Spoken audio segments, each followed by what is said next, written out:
What if the way we say goodbye today is just the tip of the iceberg when it comes to honoring the dead? Across the centuries, civilizations have turned burial rituals into profound expressions of love, belief, and even fear of the unknown. From ancient tombs filled with treasures to elaborate ceremonies that defy imagination, the ways our ancestors laid their loved ones to rest are as diverse as the cultures that created them. Why did some societies bury their dead in boats, while others preserved bodies with such precision that they've survived for thousands of years? And what drove people to bury their pets, servants, or even entire households alongside the deceased? In this video, we'll uncover 27 of the most bizarre and fascinating burial rituals from the dawn of civilization. Each one offers a glimpse into the hearts and minds of those who came before us, revealing their deepest beliefs about life, death, and what lies beyond. Ready to explore the strange and sacred ways humanity has honored its dead? Let's begin. High in the remote mountains of Tibet, a ritual unfolds that challenges our modern notions of burial. Known as sky burials, this ancient practice involves placing the deceased on elevated platforms or mountaintops, where vultures and other scavengers consume the remains. For Tibetan Buddhists, this is not merely a practical solution to the harsh, rocky terrain. It is a deeply spiritual act. The body, seen as an empty vessel after death, is offered to the birds as a final act of generosity and a way to return the physical form to the cycle of nature. This ritual embodies the Buddhist belief in impermanence, the idea that all things, including life itself, are fleeting and interconnected. But why would a culture choose such a seemingly stark method? In Tibet, the land is often too rocky or frozen for traditional burials, and wood is scarce, making cremation impractical. Beyond these practical constraints, sky burials reflect a profound respect for the environment and a desire to minimize one's impact on the earth, even in death. The vultures, often called sky chariots, are seen as sacred beings, carrying the soul to the heavens and freeing it from the physical world. This ritual might seem unusual to outsiders, but it is a powerful reminder of how cultures interpret life, death, and the natural world. Similar practices can be found among the Zoroastrians of ancient Persia, who also exposed their dead on elevated structures called towers of silence, allowing scavengers to cleanse the remains. Both traditions share a common thread: a belief in the sanctity of nature and the idea that even in death, humanity has a role to play in the greater ecological balance. What other cultures have embraced such profound connections between life, death, and the environment? Let's continue our journey. Beneath the vibrant streets of Paris, a hidden world tells a story of both necessity and artistry. The Catacombs of Paris, a vast underground network of tunnels, hold the remains of more than 6 million people. This eerie yet fascinating site began as a solution to a pressing problem in the late 1800s. The city's cemeteries were overflowing, creating unsanitary conditions and even causing walls to collapse under the weight of the dead. To address this, authorities decided to relocate the bones to abandoned limestone quarries beneath the city. But what began as a practical solution soon transformed into something far more profound. The bones were carefully arranged in intricate patterns, with skulls and femurs stacked to create walls, arches, and even decorative motifs. Far from being a haphazard dumping ground, the catacombs became a macabre masterpiece, a testament to how humanity can find beauty even in the face of death. This ritual of turning human remains into art reflects a unique blend of pragmatism and creativity, born out of necessity but elevated by imagination. Paris isn't the only city to have turned its dead into art. In places like Sedlec Ossuary in the Czech Republic, human bones have been fashioned into chandeliers, coats of arms, and even a massive bone chalice. These sites challenge us to rethink our relationship with death, showing how even the most somber aspects of life can inspire creativity and reflection. What drives a society to transform something as grim as death into a form of expression? Perhaps it's a way to confront mortality, to honor the dead, or even to find meaning in the inevitable. The Catacombs of Paris remind us that even in the darkest corners of history, humanity has a remarkable ability to create something extraordinary. And as we delve deeper into the mysteries of burial rituals, we'll uncover even more ways cultures have turned the inevitability of death into enduring works of art and memory.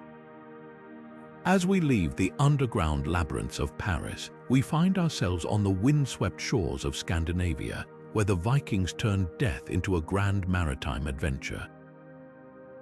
For these legendary seafarers, life was a voyage and death was no different. Viking ship burials stand as one of the most striking examples of how a culture's way of life shapes its rituals for the dead. Imagine a mighty longship, its prow carved with intricate designs, resting on the earth like a sleeping giant. Inside, a warrior or chieftain lies surrounded by treasures, swords, shields, jewelry, and even the remains of sacrificed animals. This was no ordinary burial, it was a preparation for the ultimate journey to the afterlife. The Vikings believed that a warrior's soul would travel to Valhalla, the great hall of the god Odin, where they would feast and fight until the end of days. To ensure a safe passage, the ship itself became a vessel both literal and symbolic, carrying the deceased to their eternal destination. The famous Oseberg ship discovered in Norway is a stunning example of this practice. Buried over 1,000 years ago, it held not only the remains of 2 women but also an astonishing array of artifacts, from intricately carved sledges to household items, suggesting that even in death, the Vikings wanted to bring the comforts of home with them. But why ships? The answer lies in the very identity of the Vikings. For a people who lived by the sea, who explored, raided, and traded across vast distances, the ship was more than a mode of transport. It was a symbol of power, freedom, and destiny. By burying their dead in ships, the Vikings honored their connection to the sea and ensured that their loved ones would continue their journey beyond the horizon. This ritual wasn't unique to the Vikings, though. Other seafaring cultures, like the ancient Egyptians, also associated boats with the afterlife. The Egyptians believed the sun god Ra traveled across the sky in a boat, and pharaohs were often buried with model ships to aid them in their celestial journey. These parallels remind us that across time and place, humans have often seen water as a bridge between worlds, a pathway to the unknown. What does this tell us about the Vikings and their view of death? It wasn't something to be feared but embraced as the next great adventure. Their ship burials reflect a culture that valued courage, exploration, and the promise of glory, even in the face of the inevitable.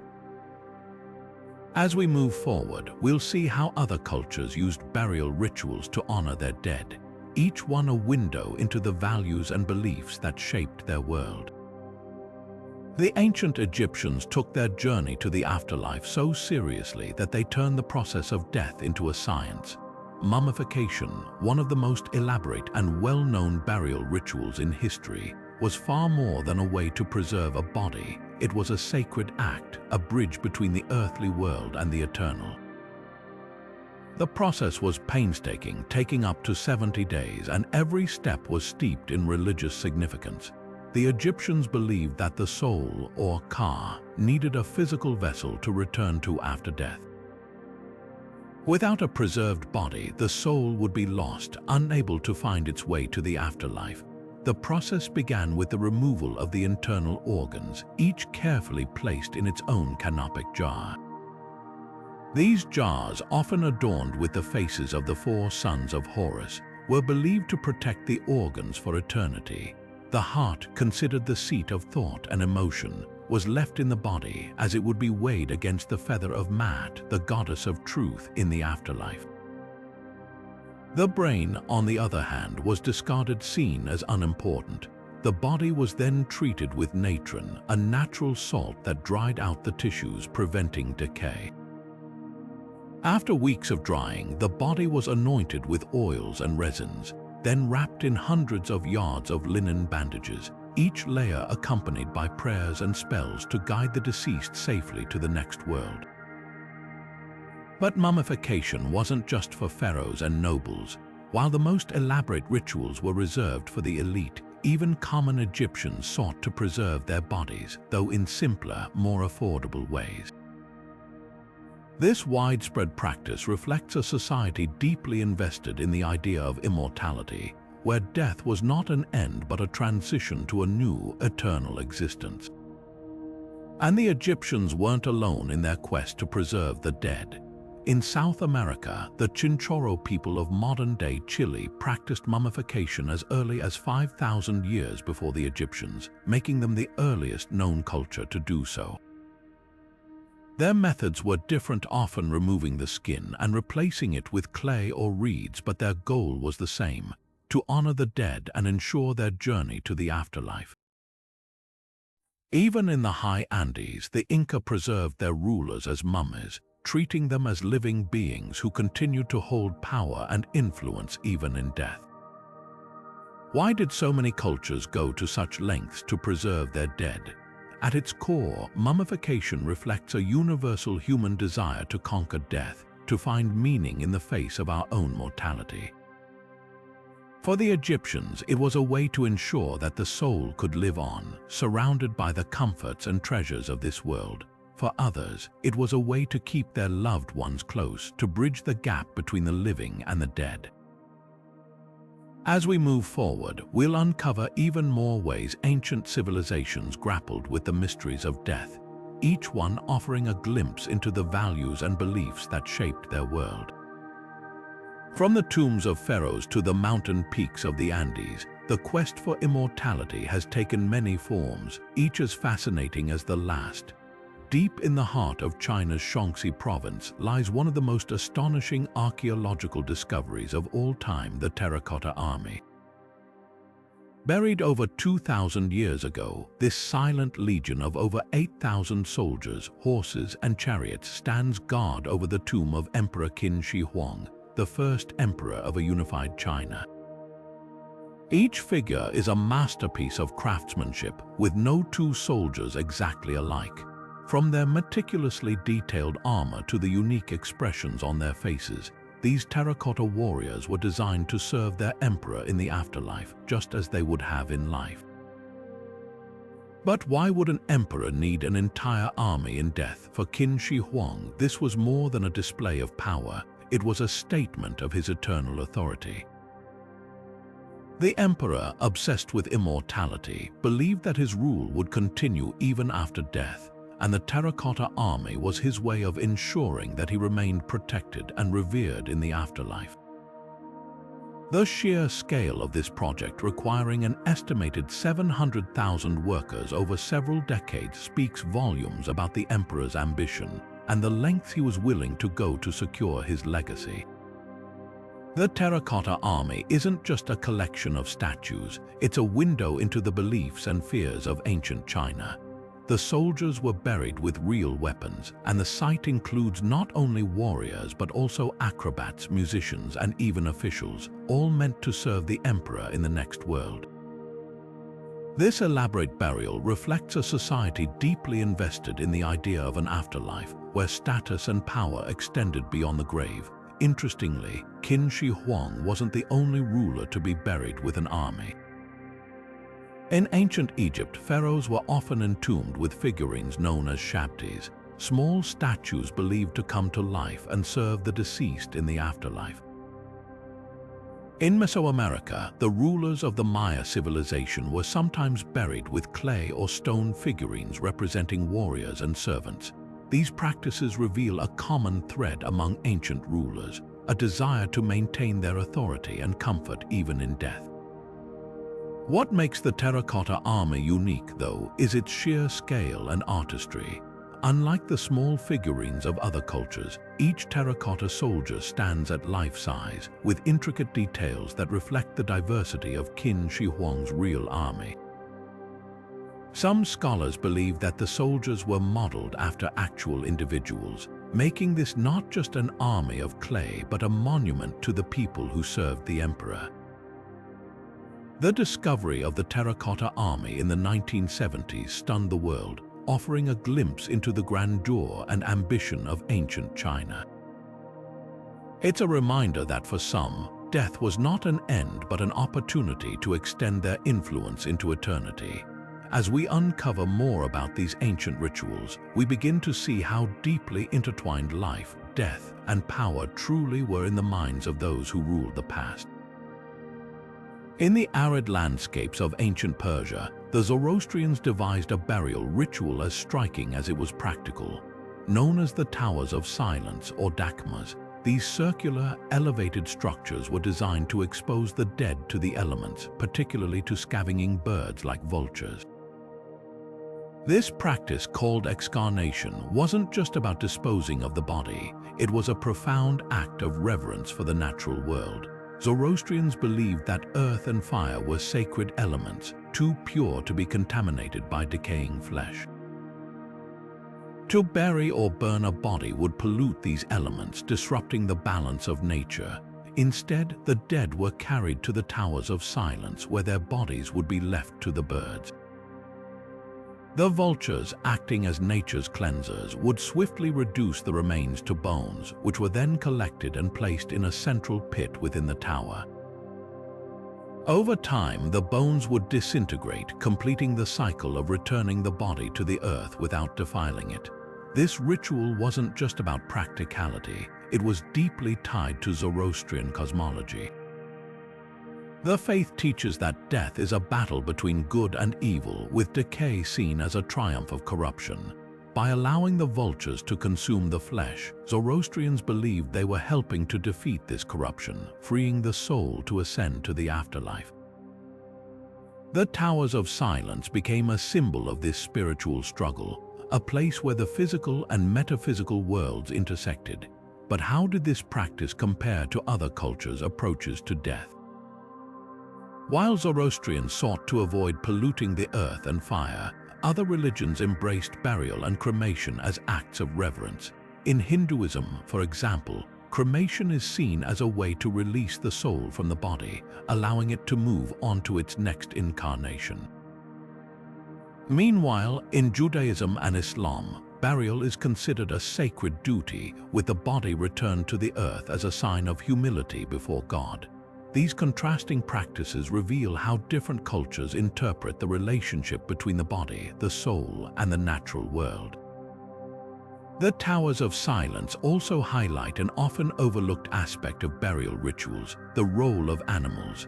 While Zoroastrians relied on vultures to cleanse the dead, other cultures incorporated animals in different ways.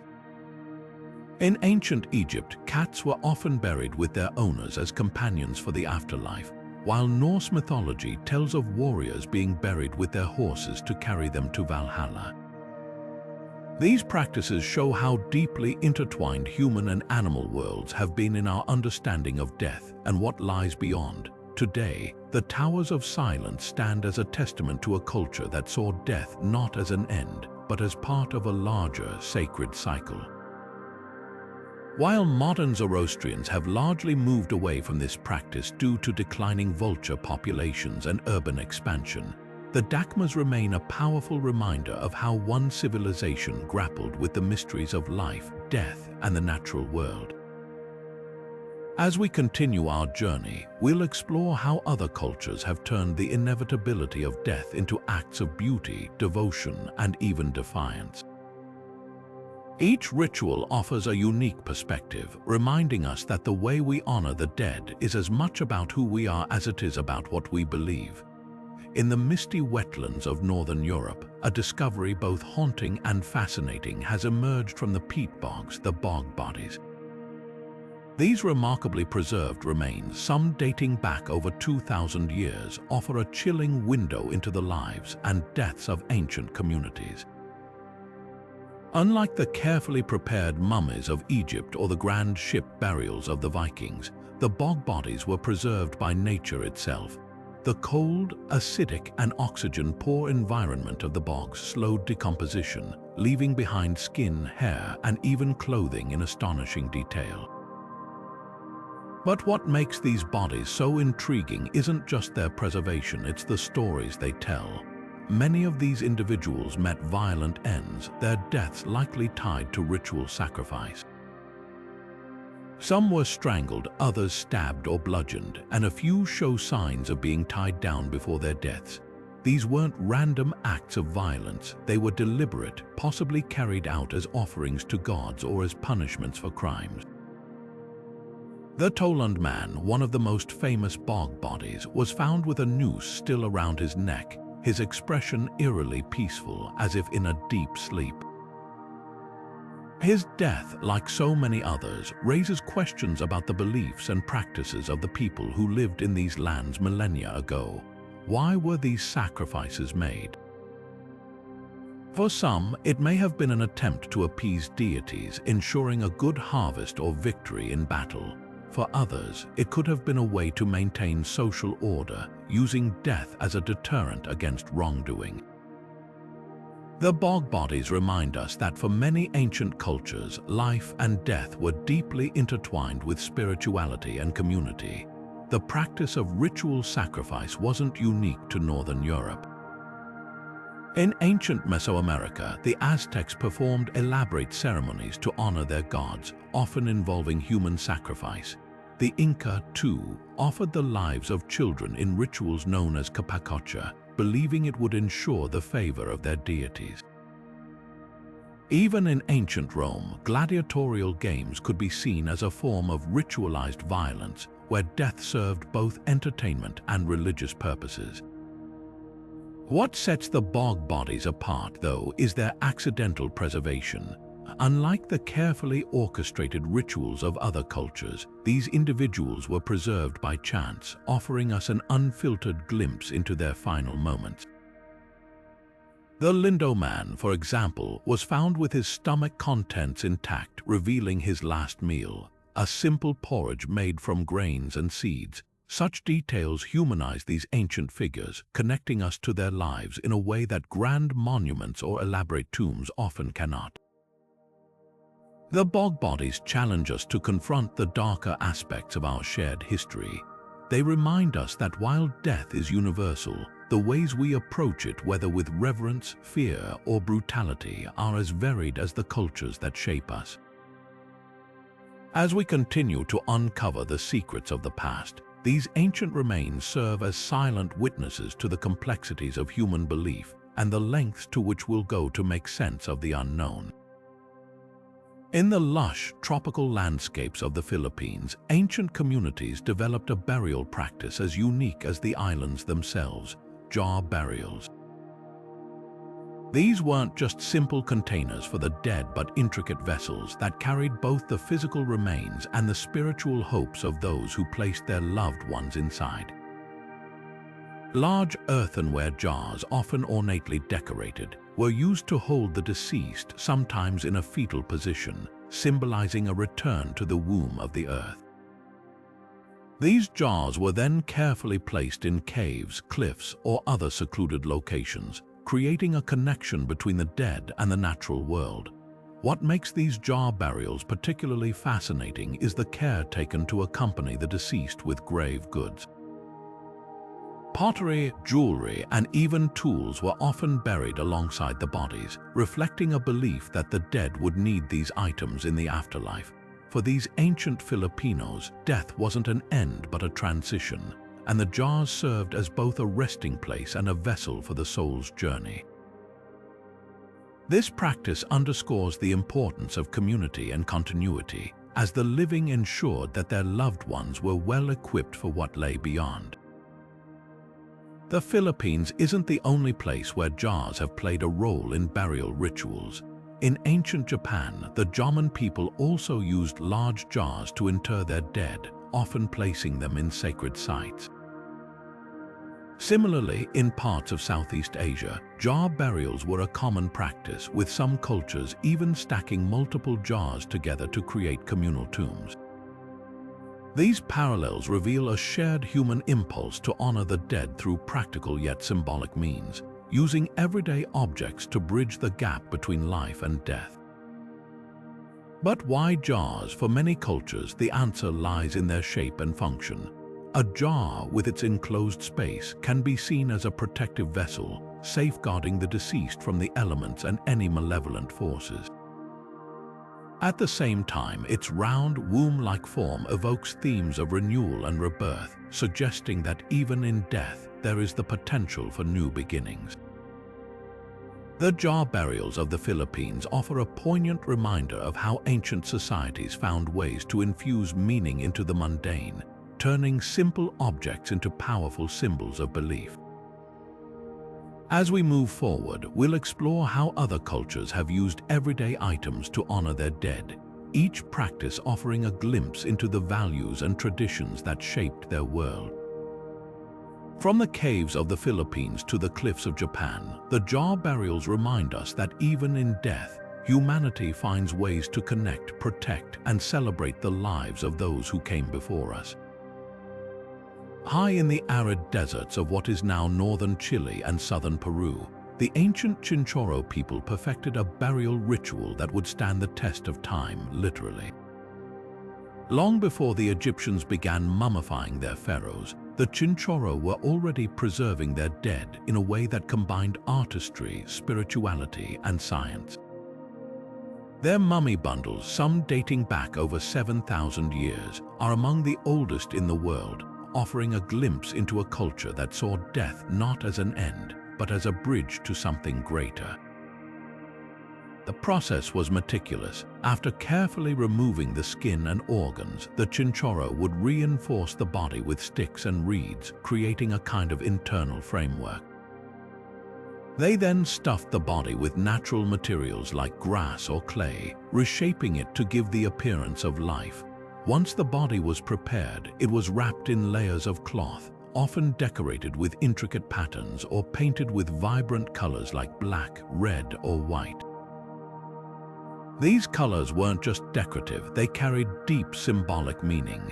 Black mummies, for example, were often associated with the sea, reflecting the Chinchorro's reliance on coastal resources, while red mummies symbolized the life-giving power of the earth. What's truly remarkable about the Chinchorro mummies is how they reflect the community's egalitarian values.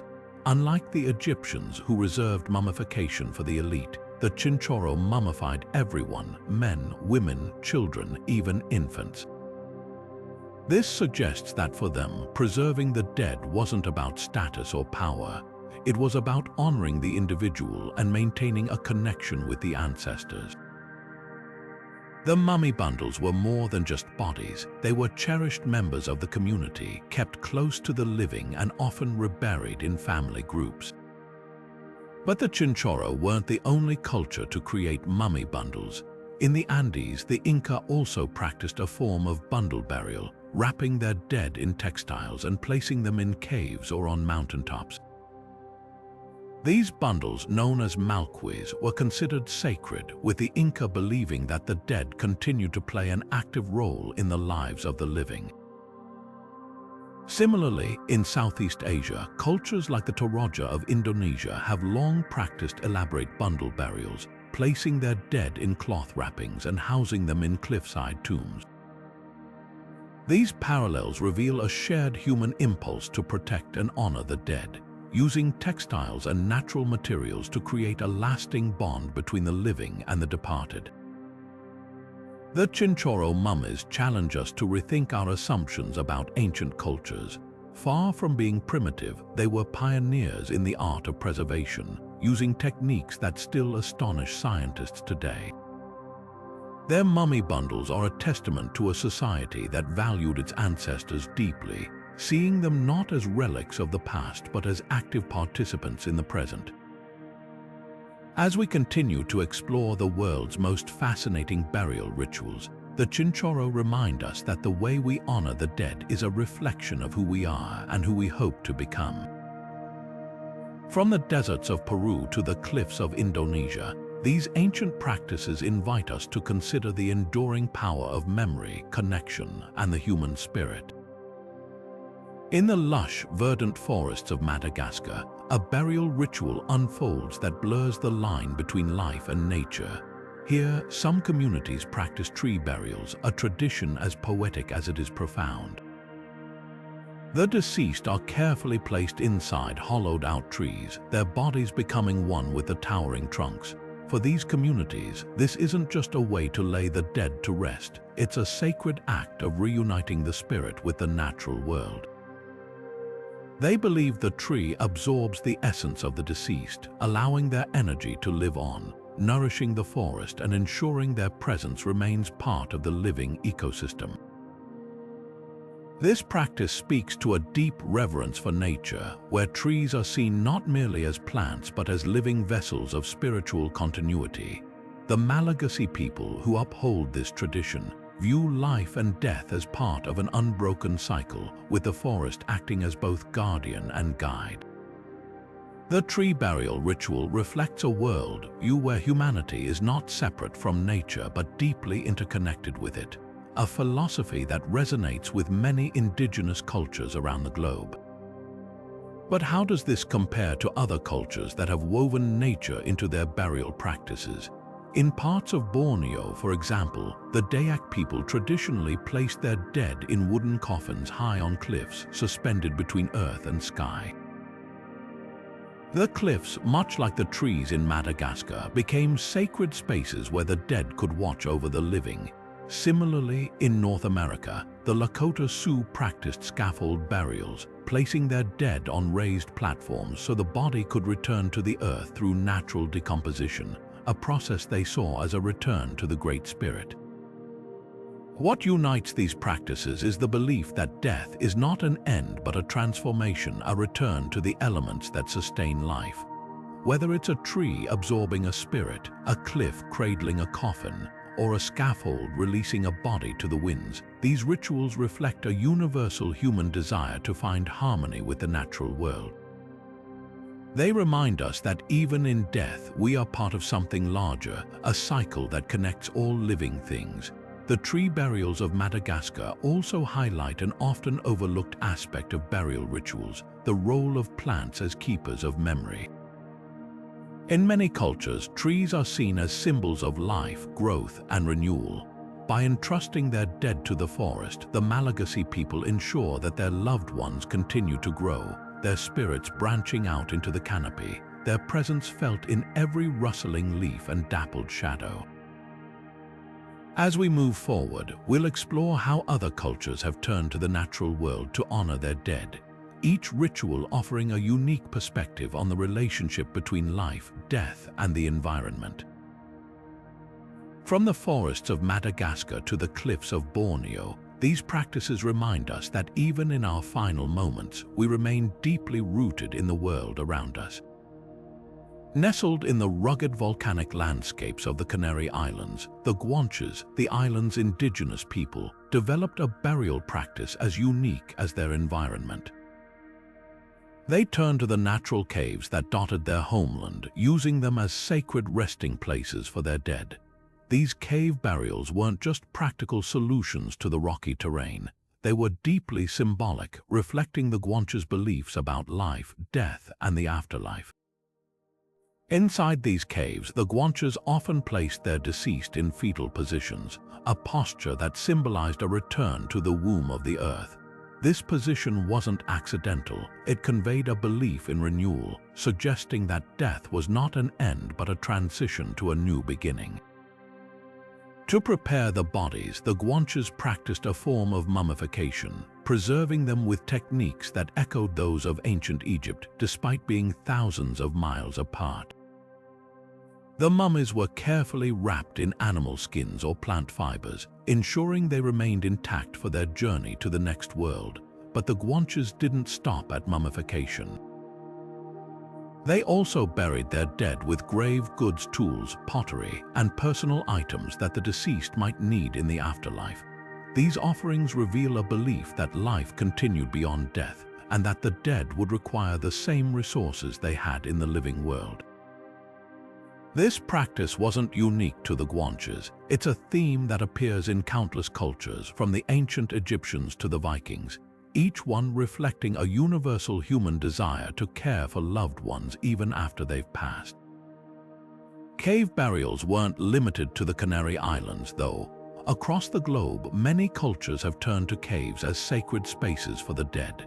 In the Philippines, the Taban caves held the remains of ancient communities, while in Europe, the caves of the Dordogne region in France served as burial sites for prehistoric peoples. Even in North America, the ancestral Pueblones used cliffside caves to inter their dead, creating a connection between the physical landscape and the spiritual realm. What makes the Guanches cave burials stand out is their seamless integration of practicality and spirituality. The caves, shaped by volcanic activity, were not only abundant but also offered a natural sanctuary for the dead. By choosing these spaces, the Guanches demonstrated a profound respect for their environment, using what the land provided to honor their ancestors. This ritual reminds us that burial practices are often deeply tied to the geography and resources of a culture, shaping how they view both life and death. As we uncover more about these ancient rituals, we begin to see how the Guanches cave burials were more than just a way to lay the dead to rest. They were a celebration of life, a testament to the enduring connection between the living and the departed. And as we journey further into the world's most fascinating burial traditions, we'll discover even more ways cultures have turned the inevitability of death into acts of reverence, memory, and hope. Along the banks of the sacred Ganges River in India, the air is thick with smoke and the scent of burning wood as funeral pyres blaze under the open sky. For Hindus, this ancient practice of cremation isn't just a way to dispose of the body, it's a deeply spiritual act, a final rite of passage that frees the soul from its earthly ties. The flames consume the physical form, releasing the soul to begin its journey toward moksha, or liberation from the cycle of rebirth.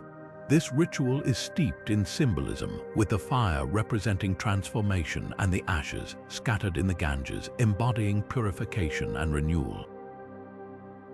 The Ganges, known as Ganga Ma or Mother Ganges, holds a sacred place in Hindu belief.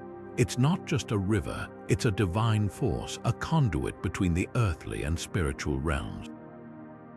By scattering the ashes in its waters, families believe they are helping their loved ones achieve spiritual peace, cleansing their souls of past karma and guiding them toward a higher existence. This practice reflects the Hindu view of life and death as part of an endless cycle, where the soul is continually reborn until it attains liberation. But the significance of fire in burial rituals extends far beyond Hinduism. In ancient Rome, for example, cremation was a widespread practice, with ashes often placed in elaborate urns or columbaria. The Romans saw fire as a purifying force, a way to release the soul from the body and ensure its safe passage to the afterlife. Similarly, in Viking culture, cremation was a common practice, with the smoke from the pyre believed to carry the soul to Valhalla, the great hall of the gods.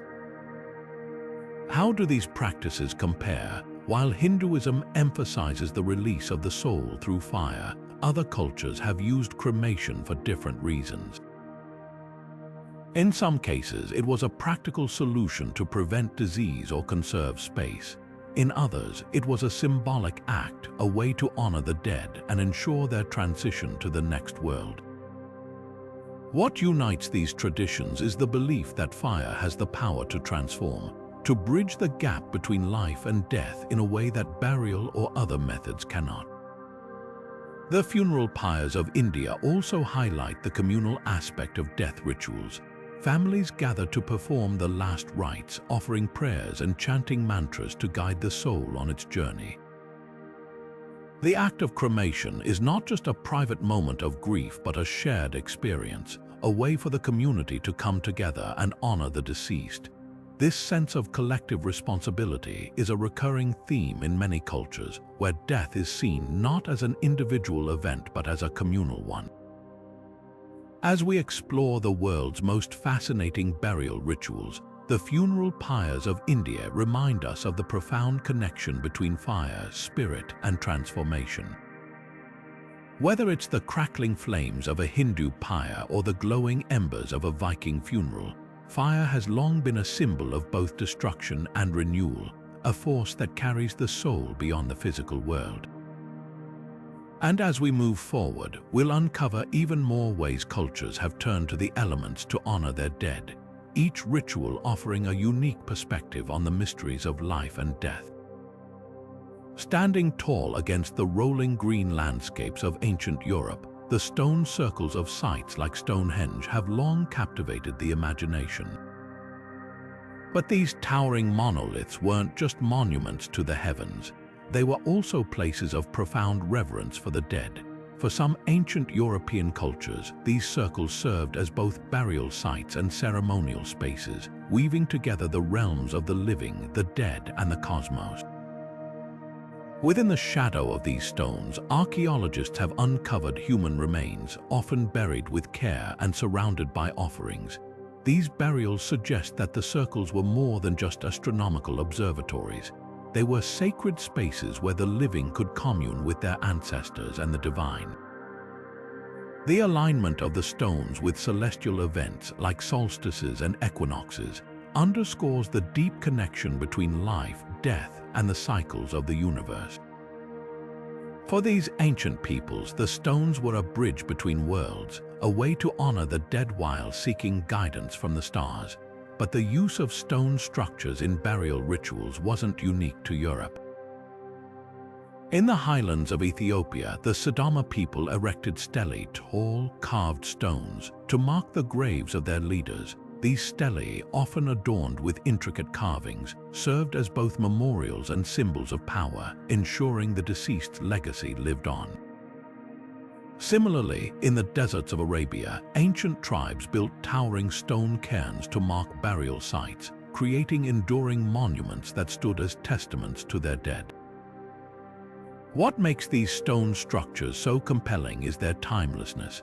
Unlike wooden markers or earthen mounds, stone endures, weathering the centuries and standing as a silent witness to the lives and beliefs of those who came before. The stone circles of Europe, with their precise alignments and mysterious origins, remind us that even in death, humanity has sought to connect with something greater, whether it's the stars above, the earth below, or the spirits of those who have passed. As we step away from these ancient stones, we're left with a sense of wonder at the ingenuity and spirituality of our ancestors. These circles weren't just burial sites. They were cosmic calendars, spiritual sanctuaries, and enduring symbols of a culture's quest to understand the mysteries of life and death. And as we move forward, we'll uncover even more ways ancient societies used the natural world to honor their dead, each ritual offering a unique glimpse into the human desire to bridge the gap between the earthly and the eternal. Perched high above the rugged landscapes of Sichuan, China, the cliff tombs stand as a testament to human ingenuity and the lengths to which ancient cultures went to protect their dead. These remarkable burial sites, carved directly into the sheer rock faces, were more than just resting places. They were fortresses of the afterlife. Wooden coffins, often intricately crafted, were suspended within these cliffs, sometimes hundreds of feet above the ground. This practice wasn't just about finding a secure location. It was a bold statement about the sacredness of the dead and the lengths a community would go to ensure their loved ones' safety in the next world. The logic behind these cliff tombs was twofold. First, the height and inaccessibility of the cliffs deterred grave robbers who were a constant threat in ancient times. Second, the elevated placement was believed to shield the deceased from malevolent spirits, creating a barrier between the living and the supernatural. For the people of Sichuan, these tombs were more than practical solutions. They were acts of reverence designed to honor the dead while safeguarding them from harm. But the use of cliffs as burial sites wasn't unique to China. In the Philippines, the Igorot people of the Cordillera region placed their dead in wooden coffins and secured them to the sides of cliffs, a practice that continues to this day. Similarly, in the Andes, the Inca built cliffside tombs for their elite, often adorning them with elaborate carvings and offerings. Even in North America, the ancestral Pueblones used cliff dwellings as both homes and burial sites, blending the boundaries between life and death. What ties these practices together is the belief that cliffs are more than just physical barriers, they are spiritual thresholds. By placing their dead in these high, remote locations, ancient cultures sought to elevate their loved ones, both literally and metaphorically, bringing them closer to the heavens or the gods. The cliffs became symbols of transcendence, places where the earthly and the divine could meet. The cliff tombs of Sichuan also highlight the incredible craftsmanship and resourcefulness of these ancient people. Carving tombs into solid rock required not only skill but also a deep understanding of engineering and geology. The wooden coffins, often suspended with ropes or secured in niches, had to withstand the elements for centuries. This blend of artistry and practicality speaks to a culture that valued both beauty and functionality, a theme that resonates across many burial traditions. As we marvel at these cliffside tombs, we're reminded of the universal human desire to protect and honor the dead. Whether it's the soaring cliffs of China, the rugged mountains of the Andes, or the forested slopes of the Philippines, these burial sites remind us that even in death, we seek to elevate and preserve what we hold dear. And as we continue our journey through the world's most fascinating burial rituals, we'll uncover even more ways ancient cultures turn the natural world into a sanctuary for the departed. In the heart of ancient Rome, the dead were never truly gone. They lived on, not just in memory, but in the very fabric of daily life. Families would carefully preserve the ashes of their ancestors in ornate urns, often placing them in household shrines known as lararia. These sacred spaces became centers of family devotion, where offerings of food, wine, and incense were made to honor the spirits of the departed. This practice, known as ancestor worship, was far more than a sentimental gesture. It was a vital part of Roman identity and spirituality. The Romans believed that the spirits of their ancestors, known as manes, held the power to influence the living. By honoring them, families sought to ensure their protection, guidance, and blessings. Neglecting these rituals, on the other hand, was thought to bring misfortune or even the wrath of the dead. This deep connection between the living and the deceased underscores a belief in the enduring bond between generations, where the past shaped the present and the future. But the Romans weren't alone in their reverence for ancestors. In ancient China, ancestor worship was a cornerstone of family and societal life. Families maintained elaborate ancestral altars, offering food, incense, and prayers to ensure the well-being of their forebears in the afterlife. Similarly, in Japan, the practice of obon celebrates the return of ancestral spirits, with families lighting lanterns and preparing feasts to welcome them home.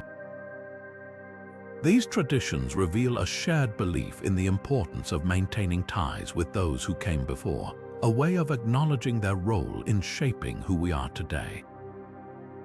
What makes Roman ancestor worship unique, though, is its integration into the home. Unlike cultures that built grand tombs or temples, the Romans brought their ancestors into their living spaces, creating a constant presence that blurred the line between the living and the dead. The lararia were not hidden away but placed in prominent areas, often near the hearth, the symbolic heart of the home. This intimate connection reflects a world view where family and lineage were sacred, and the dead were seen as active participants in the family's fortunes. The Romans also took ancestor worship into the public sphere. Wealthy families would commission elaborate funerary monuments and hold annual feasts in honor of their ancestors, inviting the community to celebrate alongside them. These events weren't just about remembrance, they were a way to assert status and continuity, showcasing the family's long history and enduring legacy. As we explore these rituals, we begin to see how ancestor worship served as a bridge between the past and the present, a way for the living to honor those who shaped their world. From the household shrines of Rome to the lantern-lit festivals of Japan, these practices remind us that the dead are never truly forgotten. They live on in the stories we tell, the traditions we keep, and the lives we build. And as we move forward, we'll uncover even more ways ancient cultures have honored their ancestors, each ritual offering a unique perspective on the enduring bond between the living and the dead. From the ashes of Rome to the altars of Asia, these traditions invite us to reflect on the power of memory, the importance of lineage, and the timeless connection that unites us all. Across the vast plains and river valleys of North America, ancient Native American cultures left behind a legacy that towers above the landscape, literally. The burial mounds of Cahokia and other sites are more than just hills of earth. They are monuments to the dead, built with care and purpose over generations. These massive structures, some reaching heights of over 100 feet, were not just places to lay the deceased to rest. They were sacred spaces, centers of community, and symbols of a deep connection to the land and ancestors. At Cahokia, near present-day St. Louis, the largest of these mounds, known as Monk's Mound, covers more than 14 acres and rises in 4 terraces, resembling a stepped pyramid. Excavations have revealed that these mounds were often filled with grave goods, tools, pottery, and ornaments that reflected the status and achievements of those buried within. But these mounds weren't just for the elite. They were communal projects built by entire societies working together to honor their dead and create lasting memorials. The construction of these mounds was a spiritual act as much as a physical one. For many Native American cultures, the earth itself was sacred, a living entity that connected the living, the dead, and the spiritual world. By building these earthen monuments, they were not only honoring their ancestors but also reinforcing their bond with the land.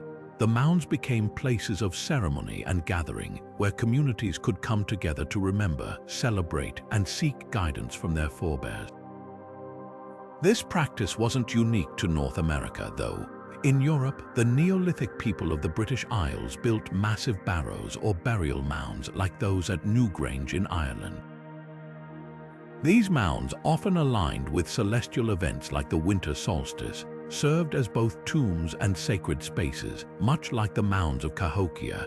Similarly, in Japan, the Coffin period saw the construction of enormous keyhole-shaped mounds, some measuring over 1,000 feet in length, to honor emperors and other leaders. What ties these traditions together is the idea that burial mounds are more than just resting places. They are statements of identity, memory, and continuity. They remind us that the dead are not forgotten but remain an integral part of the living community, their stories etched into the very landscape.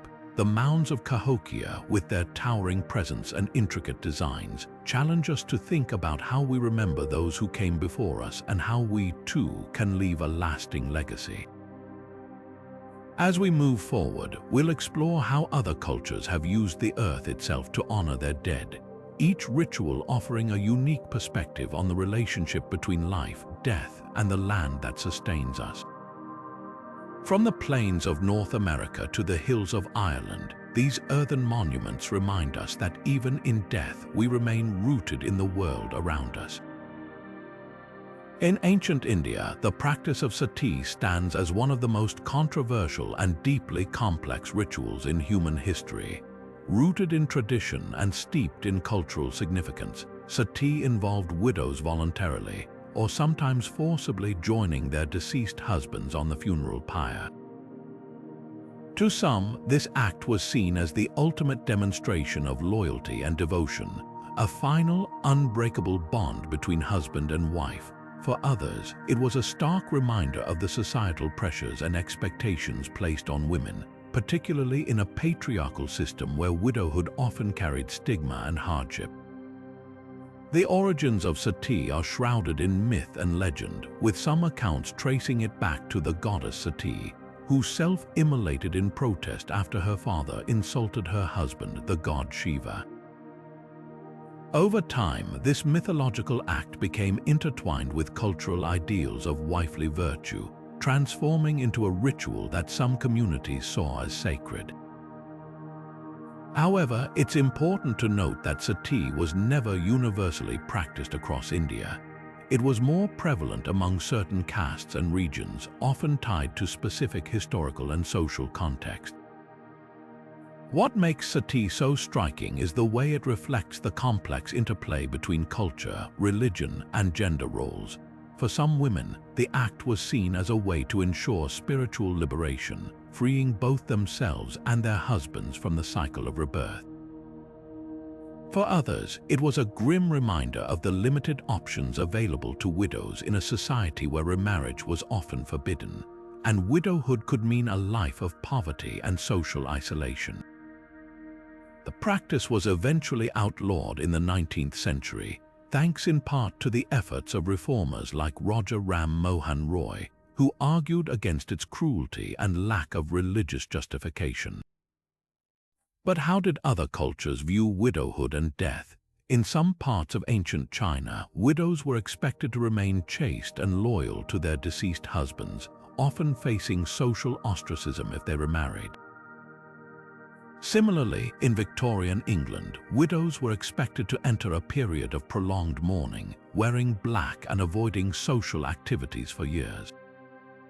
These practices, while less extreme than sati, reveal a recurring theme across cultures: the expectation that women's lives should be defined by their relationships to men, even in death. Yet there are also examples of cultures that took a different approach. Among the Vikings, for instance, widows could inherit their husband's property and often held significant social standing. In parts of Africa, widows were sometimes encouraged to remarry within the family, a practice known as levirate marriage, which ensured their protection and financial security. These examples highlight the diversity of attitudes toward widowhood, showing that while some cultures imposed strict expectations, others provided pathways for women to rebuild their lives. The practice of sati, though deeply troubling, invites us to reflect on the ways societies have shaped, and sometimes constrained, the roles of women, particularly in the context of death. It's a reminder that rituals are never just about the individual. They are also a reflection of the values, beliefs, and power dynamics of the cultures that create them. As we continue to explore the world's most fascinating burial rituals, we'll uncover even more ways that death has been used to define, honor, and sometimes control the lives of those left behind. In the misty, rain-soaked bogs of Ireland, another chapter of humanity's complex relationship with death unfolds. Here, the remains of ancient individuals, preserved by the same cold, acidic conditions that safeguarded the bog bodies of northern Europe, tell a story that is both chilling and deeply mysterious. These Irish bog burials, much like their counterparts, often reveal signs of violent death, strangulation, stab wounds, and even decapitation. But unlike random acts of violence, these killings were deliberate, steeped in ritual, and likely carried out as offerings to gods or as part of sacred ceremonies meant to ensure the favor of the divine. What drove these ancient communities to engage in such practices? For many, the answer lies in the belief that sacrifice was a necessary exchange, a way to maintain balance between the human and spiritual realms. The bogs, with their otherworldly atmosphere and ability to preserve bodies, were seen as liminal spaces, gateways between the living and the dead. By offering lives in these sacred landscapes, the people of ancient Ireland may have believed they were securing prosperity, fertility, or protection for their communities. The victims, often young and healthy, were likely chosen for their vitality, making their deaths even more potent as offerings. This practice wasn't unique to Ireland or Northern Europe. Across the globe, ritualistic killings have played a role in many cultures' spiritual practices.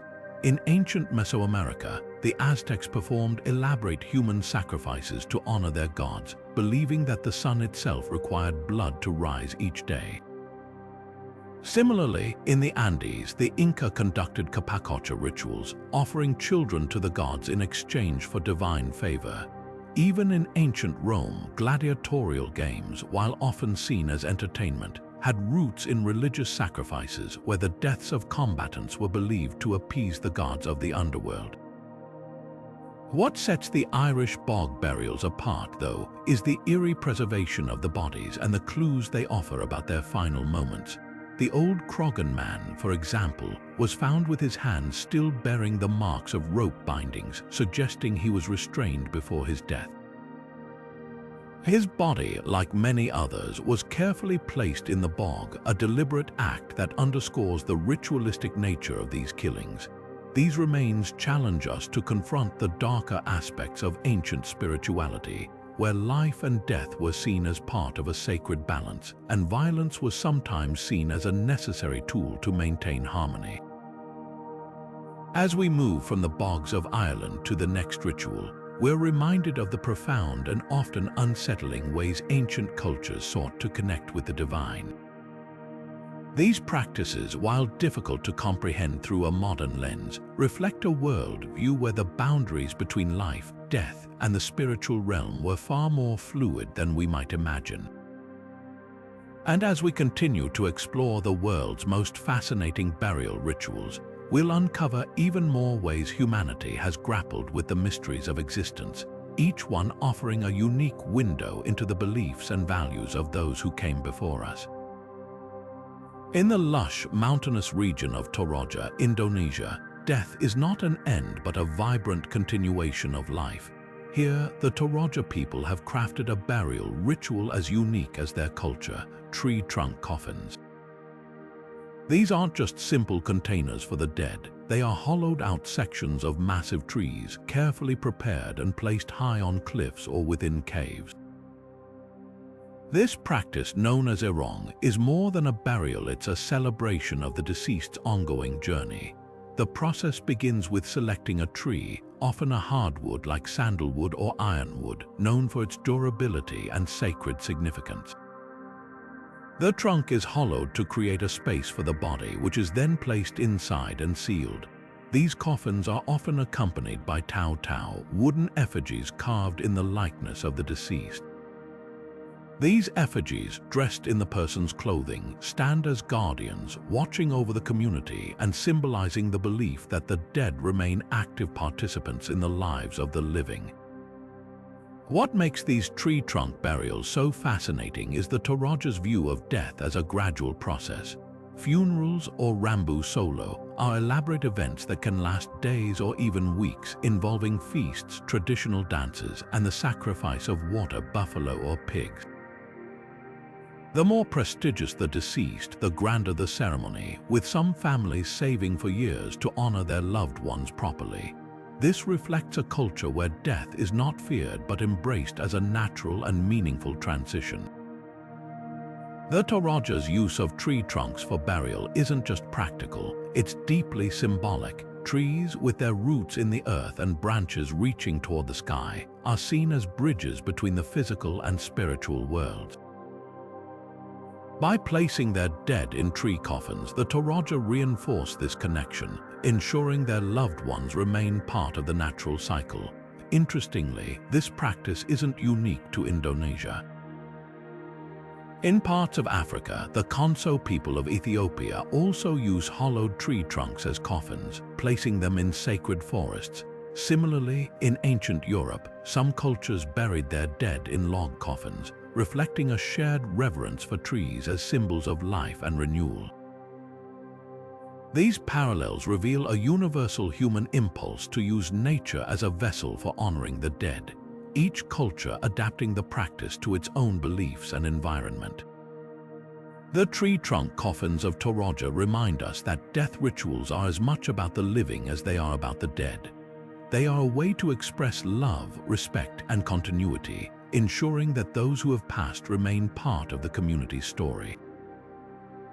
As we move from the cliffs of Indonesia to the next ritual, we'll uncover even more ways cultures have turned to the natural world to honor their dead, each one offering a unique perspective on the timeless connection between life, death, and the land that sustains us. In the sun-drenched lands of ancient Greece, where myths and legends intertwined with daily life, death was not an end but a passage to another realm, one where identity and legacy held immense power. Among the most striking symbols of this belief were the gold burial masks, intricately crafted to cover the faces of the deceased. These masks, gleaming with the luster of precious metal, were far more than decorative. They were statements of status, ensuring that the dead would be recognized and honored in the afterlife. The most famous of these masks is the so-called Mask of Agamemnon, discovered in the late 19th century by archaeologist Heinrich Schliemann. Though its connection to the legendary king of Mycenae remains debated, the mask's craftsmanship is undeniable. With its serene expression and finely detailed features, it captures the essence of an individual, freezing their likeness in time. For the ancient Greeks, these masks weren't just tributes to the dead, they were safeguards of identity, ensuring that the soul's journey to the afterlife was not one of anonymity but of recognition and respect. But why masks? In many cultures, the face is seen as the window to the soul, the most immediate expression of a person's individuality. By preserving the likeness of the deceased, the Greeks sought to protect their essence, ensuring that their legacy would endure beyond the grave. This practice reflects a broader belief in the importance of memory and honor, where the dead were not forgotten but celebrated as integral parts of the community's history. The use of burial masks wasn't unique to Greece, however. In ancient Egypt, the iconic funerary masks of pharaohs like Tutankhamun served a similar purpose, protecting the deceased and ensuring their safe passage to the afterlife. The Egyptians believed that the mask, often adorned with symbols of power and divinity, would help the soul recognize its body and navigate the journey to the underworld. Similarly, in Mesoamerica, the Maya and Aztecs used jade masks to honor their rulers, embedding the stones with spiritual significance and linking the dead to the gods. What ties these traditions together is the universal human desire to preserve identity in the face of death. Whether crafted from gold, jade, or other precious materials, these masks remind us that across cultures and centuries, people have sought ways to honor the dead and ensure their legacy lives on.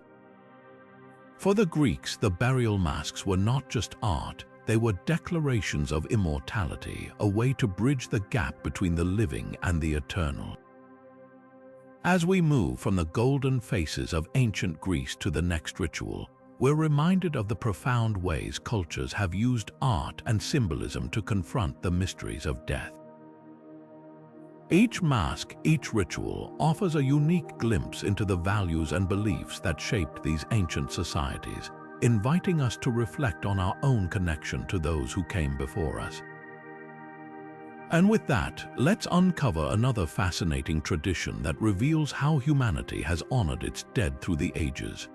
High in the rugged cliffs and hidden caves of the Philippines, the ancient practice of cave burials unfolds as a testament to both practicality and profound spirituality.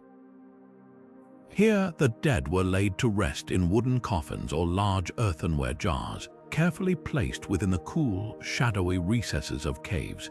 These burial sites, often located in remote, elevated areas, were more than just resting places. They were sacred spaces where the living sought to honor and protect their ancestors. The choice of caves as burial sites was deeply intentional. For the ancient Filipinos, caves offered natural protection from both the elements and potential disturbances. Their secluded locations also made them ideal for rituals that required privacy and reverence. The bodies, sometimes placed in a fetal position to symbolize rebirth, were often accompanied by grave goods pottery, tools, jewelry, and even food. These items weren't just sentimental offerings, they reflected a belief that the deceased would need them in the afterlife, ensuring their comfort and continuity in the next world. This practice underscores a broader theme found in many ancient cultures, the idea that death is not an end but a transition. By equipping their loved ones with the tools of daily life, the Filipinos demonstrated a deep sense of care and respect, ensuring that the dead remained connected to the community even in the afterlife. The grave goods also served as a bridge between generations, passing down knowledge and traditions through the objects left behind.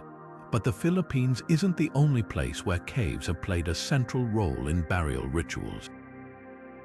In the Canary Islands, the Guanches used volcanic caves to inter their dead, often mummifying the bodies and placing them in fetal positions, much like the Filipinos. Similarly, in the Dordogne region of France, prehistoric peoples used caves as burial sites, adorning them with paintings and carvings that hinted at their spiritual beliefs. Even in North America, the ancestral Pueblones placed their dead in cliffside caves, creating a connection between the physical landscape and the spiritual realm. What unites these practices is the recognition of caves as liminal spaces, thresholds between the earthly and the divine. Their cool, dark interiors evoke a sense of mystery and timelessness, making them ideal for rituals that honor the dead. For the ancient Filipinos, these caves were not just burial sites. They were places of memory where the living could commune with their ancestors and draw strength from their legacy. As we reflect on the cave burials of the Philippines, we're reminded of the universal human desire to honor and protect those who have passed.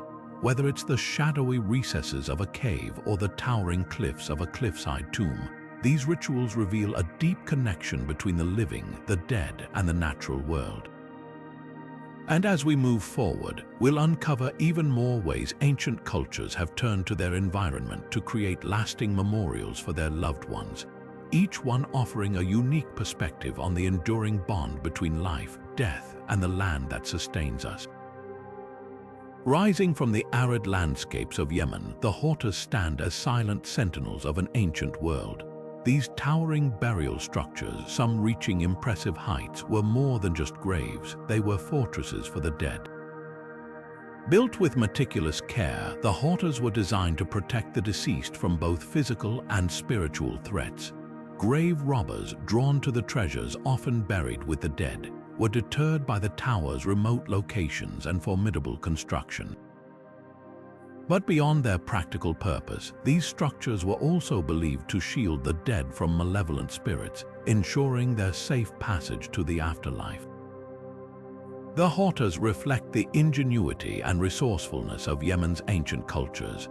Constructed from locally sourced stone, these towers were often adorned with intricate carvings and symbols, each one telling a story of the person buried within. The effort required to build these structures underscores the deep respect these communities had for their ancestors, honoring them with monuments that would endure for centuries. This practice of building burial towers wasn't unique to Yemen. In Sardinia, the Nuragic people constructed similar structures called tombe dei giganti, or giants' tombs, massive stone monuments that housed the remains of their leaders.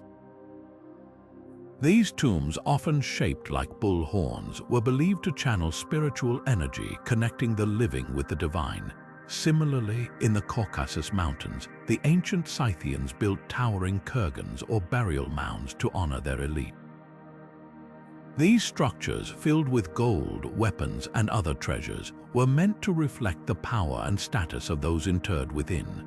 What ties these traditions together is the belief that the dead deserve not only protection but also a lasting legacy. Whether it's the Hortas of Yemen, the tombe dei giganti of Sardinia, or the kurgans of the Scythians, these towering structures remind us that across cultures, people have sought ways to honor their ancestors with monuments that rise above the ordinary. They challenge us to think about how we remember those who came before us and how we, too, can create memorials that endure. As we move from the rugged landscapes of Yemen to the next ritual, we're reminded of the universal human desire to protect and elevate the dead, ensuring their memory lives on in structures that stand as testaments to their lives and legacies. Let's ascend even higher to uncover another remarkable tradition that reveals how ancient cultures reached for the heavens to honor their departed. In the sands of Roman Egypt, where the Nile meets the Mediterranean, a remarkable fusion of cultures gave rise to one of the most vivid and personal burial rituals in history, the Faiyum mummy portraits. These hauntingly lifelike paintings, created on wooden panels and placed over the faces of mummies, are more than just works of art. They are windows into the souls of the deceased. Each portrait, with its rich colors and expressive details, captures the individuality of the person beneath, preserving their likeness for eternity. This practice reflects the unique blend of Egyptian and Roman traditions during a time when the two cultures coexisted and influenced one another deeply. While the Egyptians had long been masters of mummification, the Romans brought with them a tradition of realistic portraiture, creating a fascinating hybrid ritual. The Faiyum portraits, named after the region where many were discovered, are striking in their realism. Painted with encaustic, a technique using heated beeswax mixed with pigments, they depict men, women, and children with remarkable detail, from the texture of their hair to the glimmer in their eyes. What makes these portraits so compelling is the way they bridge the gap between life and death. Unlike the idealized masks of ancient Greece or the symbolic representations of Egyptian funerary art, the Faiyum portraits are deeply personal. They show people as they were in life, wearing the latest Roman fashions, their hairstyles reflecting the trends of the day. These weren't just generic images, they were individualized tributes, ensuring that the deceased will be remembered not as anonymous figures but as the vibrant, unique individuals they once were. The use of portraits in burial rituals wasn't limited to Roman Egypt. In ancient Rome itself, wax masks known as imagines were made of prominent individuals and displayed in family shrines, serving as a way to honor ancestors and maintain their presence in the household.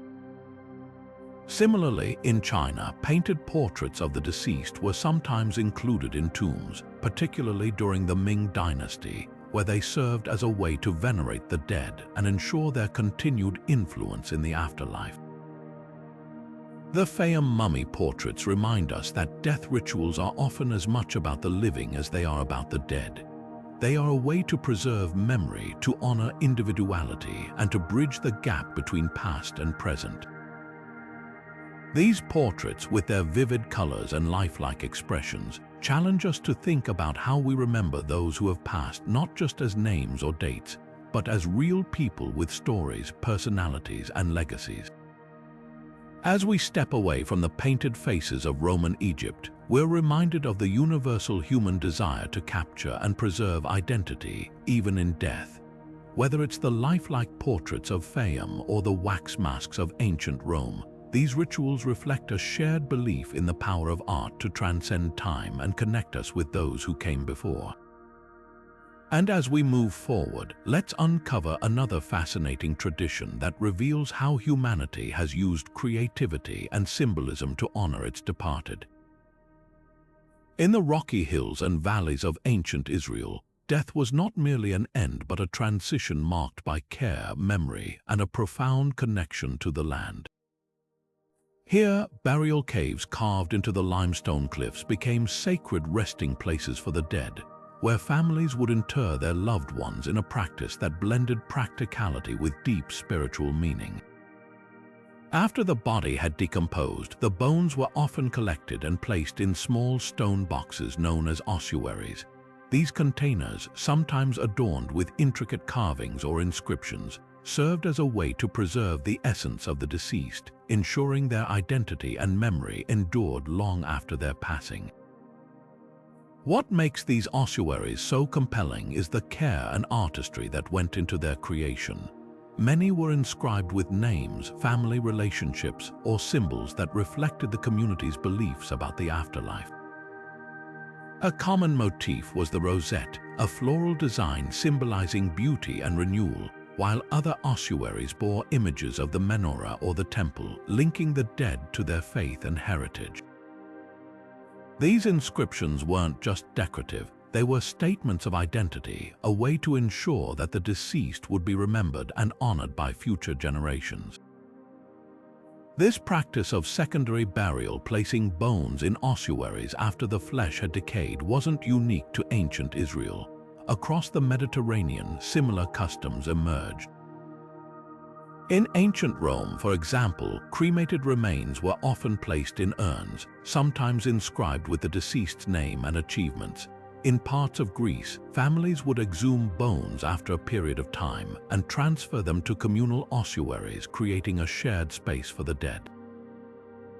These practices reveal a common thread: the desire to maintain a connection with the deceased, even as their physical form changed over time. The use of ossuaries also highlights the importance of space in burial rituals. In a region where land was scarce and rocky, burial caves offered a practical solution, allowing families to reuse the same space for multiple generations. This wasn't just about efficiency, it was a way to keep the dead close, both physically and spiritually. The caves became family archives, repositories of memory where the living could return to honor their ancestors and reflect on their own place within the continuum of life and death. But the significance of ossuaries goes beyond their physical form. They remind us that death rituals are often as much about the living as they are about the dead. By preserving the bones and inscribing their names, ancient communities sought to ensure that their loved ones would not be forgotten. These rituals reflect a universal human impulse to grapple with mortality, to find ways to honor those who have passed while affirming the enduring bonds of family and community. As we move from the limestone caves of Israel to the next ritual, we'll explore how other cultures have used similar practices to preserve memory and identity, each one offering a unique perspective on the timeless connection between life, death, and the stories we leave behind. Let's continue our journey into the fascinating world of ancient burial traditions. Deep within the dense and vibrant Amazon rainforest, where life thrives in every corner, death is met with a ritual as organic and interconnected as the ecosystem itself. Here, some indigenous communities have long practiced a form of burial that might seem unconventional to outsiders, but is deeply rooted in their reverence for nature. The deceased are placed on elevated platforms, raised high above the forest floor, where the body is left to decompose naturally. This practice, known as platform burial, is not just a practical solution to the challenges of burial in a dense, waterlogged environment. It's a profound expression of the belief that life and death are part of an unending cycle, intimately tied to the natural world. These platforms, often constructed from wood and vines, are carefully built to allow the body to return to the earth in the most natural way possible. As the body decomposes, it becomes part of the forest, nourishing the soil and the plants below. This process reflects a worldview where death is not an end but a transformation, a return to the environment that sustains all life. For these communities, the act of giving one's body back to the earth is seen as a final act of generosity, ensuring that the forest continues to thrive for future generations. The use of platforms for burial isn't unique to the Amazon. In parts of North America, the Lakota Sioux and other Plains tribes practiced scaffold burials, placing their dead on raised wooden structures to allow the body to decompose naturally. Similarly, in Borneo, the Dayak people traditionally placed their dead in wooden coffins high on cliffs, creating a connection between the deceased and the spiritual realm.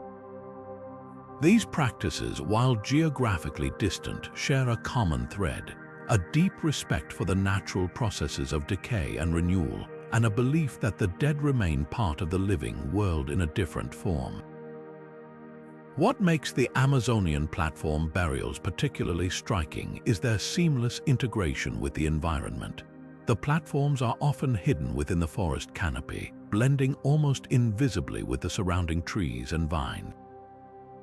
This reflects not only a practical approach to burial but also a spiritual one, where the forest itself becomes a sacred space, a living memorial to those who have passed. The ritual underscores the idea that humanity is not separate from nature but deeply embedded within it, a perspective that resonates with many indigenous cultures around the globe. As we step away from the towering trees of the Amazon and into the next ritual, we're reminded of the countless ways cultures have turned to the natural world to honor their dead. Whether it's the elevated platforms of the rainforest or the cliffside coffins of Borneo, these practices reveal a universal human desire to find harmony with the environment, even in death. They challenge us to think about how we, too, can create rituals that reflect our connection to the world around us, ensuring that our final act is one of care, respect, and continuity. And now, let's ascend even higher to uncover another remarkable tradition that reveals how ancient cultures reached for the skies to honor their departed. Scattered across the rugged landscapes of ancient Scandinavia, towering stones rise from the earth like silent storytellers. These rune stones, often standing alone or arranged in intricate patterns, were far more than mere markers of graves. They were monuments to memory, etched with symbols and inscriptions that carried the voices of the past into the present. For the Norse and other Scandinavian cultures, these stones were a way to honor the dead, ensuring their stories and achievements would endure long after their passing. Each runestone was a labor of love, carefully carved with runes, an ancient alphabet that told of the deceased's life, lineage, and deeds. Some inscriptions were simple, bearing the name of the person buried beneath. Others were elaborate, recounting epic tales of battles won, voyages undertaken, or acts of generosity that defined their legacy. These stones weren't just for the dead. They were for the living, a way to preserve history and inspire future generations. The shapes and patterns of these stones also held deep significance. Some were arranged in circles, symbolizing eternity and the cyclical nature of life and death. Others formed the shape of ships, reflecting the Norse belief that the dead would journey to the afterlife by sea. This connection to maritime symbolism underscores the importance of the sea in Scandinavian culture, where it was seen not just as a source of livelihood but as a pathway to the divine. But the use of stones in burial rituals wasn't unique to Scandinavia. In the British Isles, ancient peoples erected standing stones and stone circles like those at Stonehenge, creating sacred spaces where the living could honor the dead. In Ethiopia, the Sidama people carved stelae, tall, ornate stones to mark the graves of their leaders, each one a testament to their power and legacy. Even in the deserts of Arabia, nomadic tribes built cairns, piles of stones to mark burial sites, transforming the barren landscape into a network of memory and meaning. What ties these traditions together is the belief that stones, with their enduring strength and timeless presence, could bridge the gap between the living and the dead. They were more than just markers, they were symbols of permanence in a world of constant change.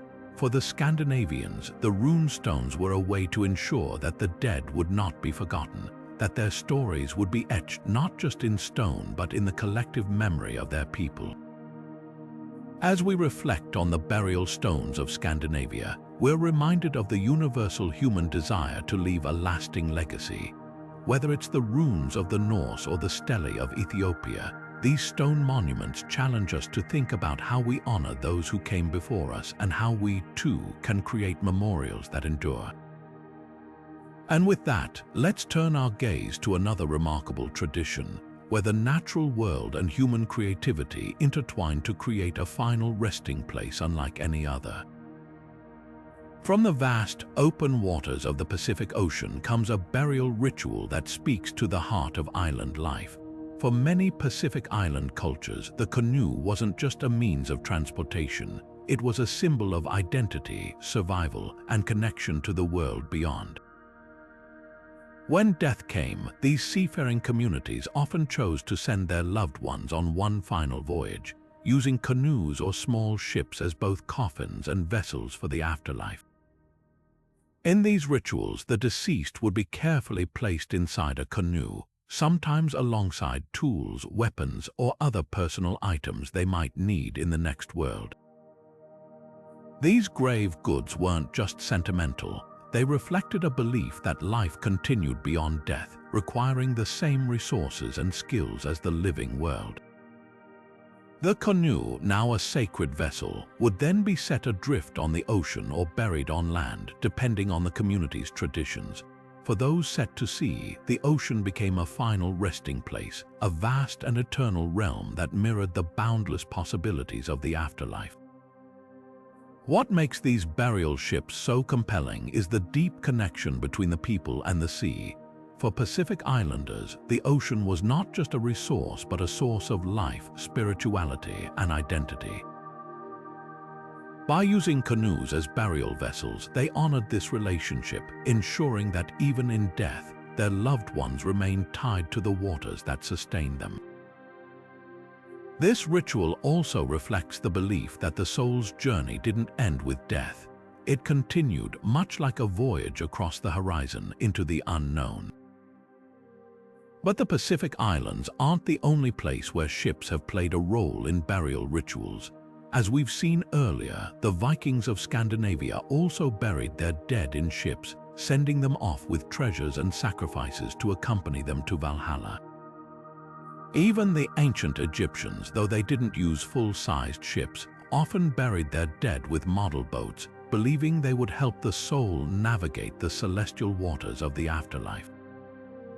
These parallels reveal a recurring theme across cultures: the idea that water, whether in the form of rivers, oceans, or even mythic seas, serves as a bridge between worlds, a pathway to the divine. The burial ships of the Pacific remind us that death rituals are often a reflection of how a culture sees itself in the world. For seafaring peoples, the ocean was both a literal and spiritual highway, a place of danger and possibility. By entrusting their dead to the waves, they acknowledge the profound connection between life, death, and the natural forces that shape their existence. As we bring our journey through these 27 burial rituals to a close, we're reminded of the incredible diversity of human belief and practice. From the sky burials of Tibet to the cliff tombs of Sichuan, from the golden masks of Greece to the tree trunk coffins of Toraja, each ritual offers a unique window into how cultures have grappled with the mysteries of life, death, and what lies beyond. These practices are more than just historical curiosities. They are testaments to the enduring human spirit, to our need to honor, remember, and find meaning in the face of the unknown.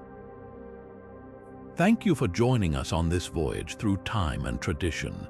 If you've enjoyed exploring these fascinating rituals, don't forget to like, subscribe, and share your thoughts in the comments below. Until next time, let's keep exploring the stories that connect us all. From the haunting cliff tombs of Sichuan to the vibrant tree trunk coffins of Toraja, we've journeyed through 27 extraordinary burial rituals that span the globe and the centuries.